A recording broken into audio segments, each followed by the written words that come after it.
আজকে চলে এসেছি ডিনারের জন্য একটা দারুণ স্বাদের রেসিপি। এটা তোমরা রুটি, পরোটা, লুচি সব কিছুর সাথে সার্ভ করবে।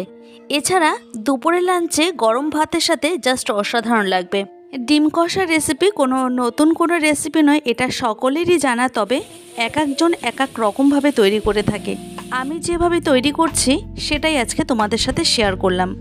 তোমরা কিভাবে করে থাকো আমাকে কিন্তু কমেন্টে জানাতে ভুলো না। নমস্কার বন্ধুরা, বানিস ফুড প্যাশন চ্যানেলে আবার একটা নতুন পর্বে তোমাদের সবাইকে স্বাগত জানাচ্ছি। রেসিপিটা করার জন্য আমি এখানে 3টে ডিম নিয়েছি। ডিম 3টেকে আমি প্রেসার কুকারে সামান্য পরিমাণে নুন দিয়ে খুব ভালো মতো সেদ্ধ করে নিয়েছি। এতে কি হবে, ওপরের যে খোসা সেটা কিন্তু খুব সহজে উঠে যাবে।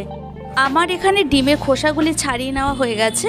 এখন আমি তোমাদের দেখিয়ে দিচ্ছি আর কি কি লাগবে। একটা টমেটোটাকে আমি অর্ধেক করে ছোট ছোট টুকরো করে কেটে নিচ্ছি। এখানে আমি একটা টমেটোই রান্নাতে ব্যবহার করব। টমেটোটা কাটা হয়ে গেছে, এখন তুলে নিচ্ছে একটা প্লেটে। এখন পেঁয়াজের খোসাটাকে ছাড়িয়ে নিয়ে তারপর খুব ঝিরিঝিরি করে কেটে নেব।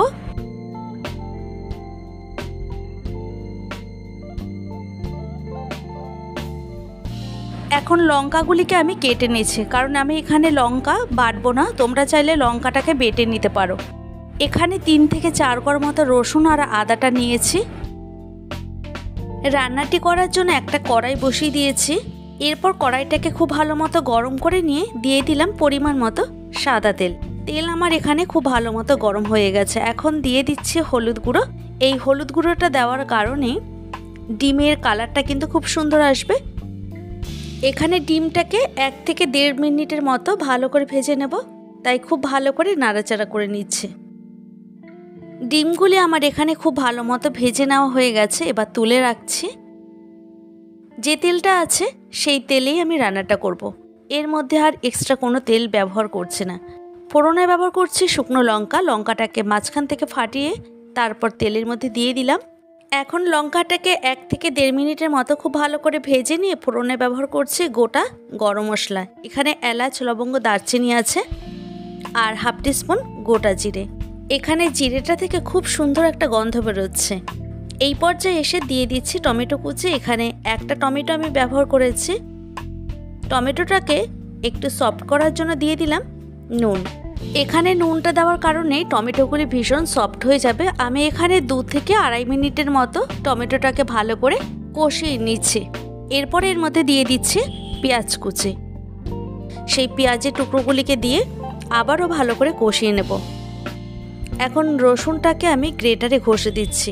এখানে কোনোভাবে বাটা মশলা ব্যবহার করছি না, কারণ হাতে যদি মাত্র 10 থেকে 15 মিনিট টাইম থেকে তোমরা কিন্তু অনায়াসে এইভাবে ডিমের কষা বানিয়ে নিতে পারবে। রসুনটা দিয়েও আমি ভালো করে কষিয়ে নিচ্ছি সমস্ত সবজিগুলিকে, গ্যাসের ফ্লেমটাকে একদম মিডিয়ামে রেখে।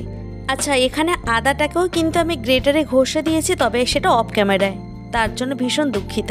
এখন একটা লিড চাপা দিয়ে রাখছি। প্রায় 2 মিনিট পর ফিরে এসে আমি লিডটাকে সরিয়ে নিয়ে আবারও খুব ভালো করে নাড়াচাড়া করে নেব। এখানে দেখতেই পাচ্ছ পেঁয়াজ আর রসুন আর টমেটো সমস্ত মশলাই কিন্তু খুব সফট হয়ে গেছে।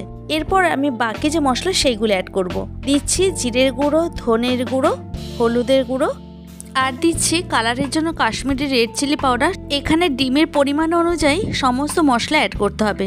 এই ডিমের রেসিপিটা সকলেরই জানা, তোমরা সবাই কম বেশি কিন্তু বানিয়েই থাকো। তবে আমি একদমই বাটা মশলা ছাড়াই ঝটপট কিভাবে সমস্ত মশলা গ্রেটারে ঘষে নিয়ে একদম 10 মিনিটে তৈরি করে নেওয়া যায় সেটাই আজকে তোমাদের সাথে শেয়ার করলাম।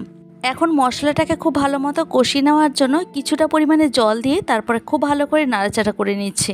কালারটা দেখতেই পাচ্ছ আশা করি কত সুন্দর হয়েছে। এইবার একটা লিড চাপা দিয়ে দিলাম 2 থেকে 3 মিনিটের জন্য।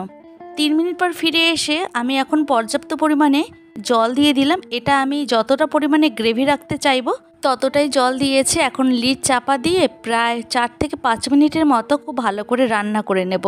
গ্রেভিটা এখানে ভালো মতো ফুটে ওঠার পর দিয়ে দিলাম ভেজে রাখা ডিমগুলিকে। এখন প্রায় আরও 3 মিনিটের মতো খুব ভালো করে হাই ফ্লেমে রান্না করে নিচ্ছে। আর এখানে গ্রেভিটা অনেকটাই টেনে গেছে। এই পর্যায়ে এসে দিয়ে দিচ্ছে গরম মশলা গুঁড়ো।